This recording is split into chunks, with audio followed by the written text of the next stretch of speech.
I stand with the people that came before me, because just like Maya Angelou said, she says, I come as one, but I stand as 10,000. And to me, those 10,000 are the 10,000 ancestors, or the 10,000 spirit guides, or the 10,000 beings that are attached to this physical being.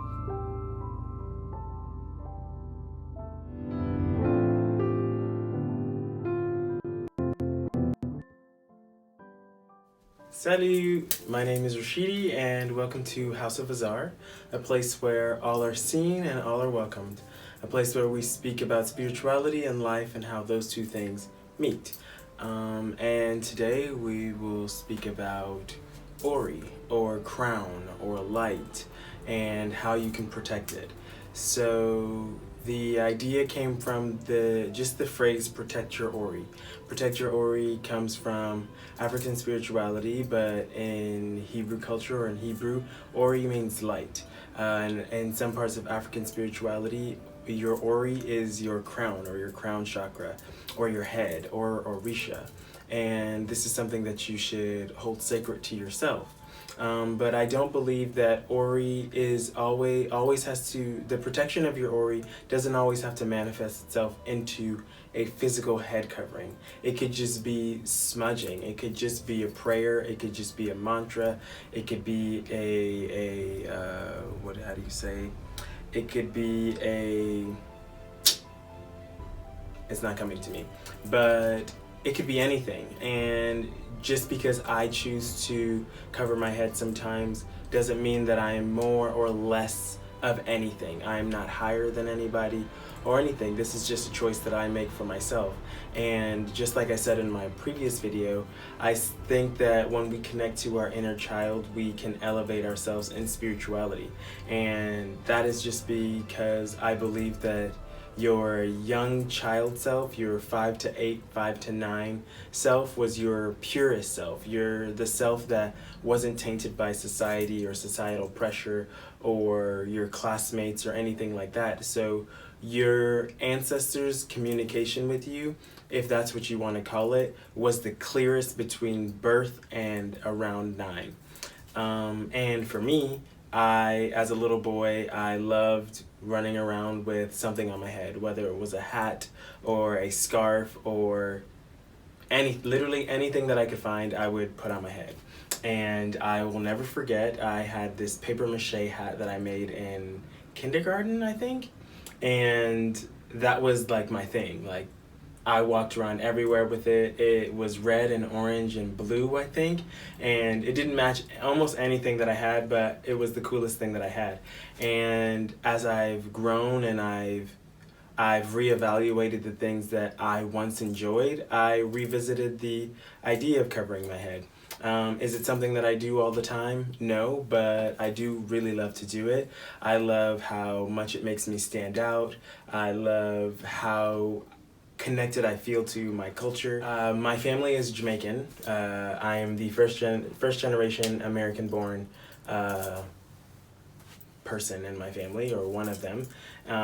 So going back to Jamaica when I was younger and seeing all of the women with their head coverings on, or head tie as they say, it was like, it's really cool to reverence them almost in my adult life, even though this is just like a spiritual and stylistic choice that I'm making, but still I really enjoy that. In most spiritual and religious ceremonies, covering your head is part of the practice. It's part of the ritual. From, like I said, a headscarf or a turban in Sikh culture, or a yarmulke in Judaism. So to me, there is historical reference to covering your head. So yeah, why not? Also, the old is always better than the new. So why not reverence the people that came before you by covering your head? Granted, like I said before, covering your head doesn't mean a head tie. Covering your head could be a wig if that's what you like. Covering your head could be just rinsing your head with water when you wake up in the morning. That could be your head covering. It could be braiding your hair. It could be just styling your hair however you want. But the intention that you put into covering your head or referencing the crown of your head is all that matters. So if when you're braiding your hair, you feel really beautiful braiding your hair, you just infuse beauty into your head. If you think the pattern that is on the head wrap that you were wearing is stunning, you now have elevated your beauty just by putting it on. So there is intentions inside of all of these things. So just be a bit more direct or more specific with the intentions that you set when or if you choose to cover your head. Another part of protecting your Ori is protecting your space, protecting the people that speak around you, the things that people say to you, because those things have power. Just like I said, your inner child self, or your little boy or little girl or little person self was really pure until that first person said, "Oh, you look strange," or "you act weird." And those words really did something to you. And even if you don't know it, even if you don't know it at this very moment, some of your insecurities stemmed from way back then. So protect yourself by protecting the words that come towards you, and even the words that you speak. Protecting yourself in the environments that you walk into. So if you walk into a space and you feel uncomfortable, your gut, your spirit, your whatever you want to call it, feels uncomfortable, maybe that's a space that you shouldn't be in. If you feel like you can't speak in that space, maybe that's a space that you shouldn't be in. If you feel like you can't even present the way that you want to present, maybe that's not the space that you should be in. Granted, I'm not saying that you should like make rash decisions and like leave your home or something like that because something your parents said. No, because you have to be smart and you have to be intentional with the things that you do. If right now that's not something that you can do, at least control all of the spaces that you can control. So if it's school, protect the friends that you have around you. Or protect yourself from the people that you have around you. Protect yourself from even the classes that you take. If you're in a class that makes you feel really uncomfortable, or the teacher makes you feel uncomfortable and you can control that, switch the class. If you can control the people that you invite to your house, then you do that. Because this is what's going to feed your spirit, this is what's going to feed your mind, this is what's going to feed your confidence and your overall wellness in this life and the next. And last but not least, I call this channel, this house, the Royal House of Azarh.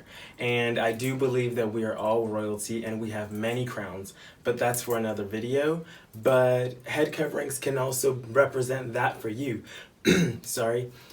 When I put my head wrap on, or when I rinse my head with water, or when I rinse my face in the morning, I remind myself that I am beautiful. I remind myself that I have a crown that was given to me by the people that came before me. And that crown isn't a physical crown, but sometimes it is. And I really enjoy just that representation, because how many people do you see in the world on a regular basis with their head covered?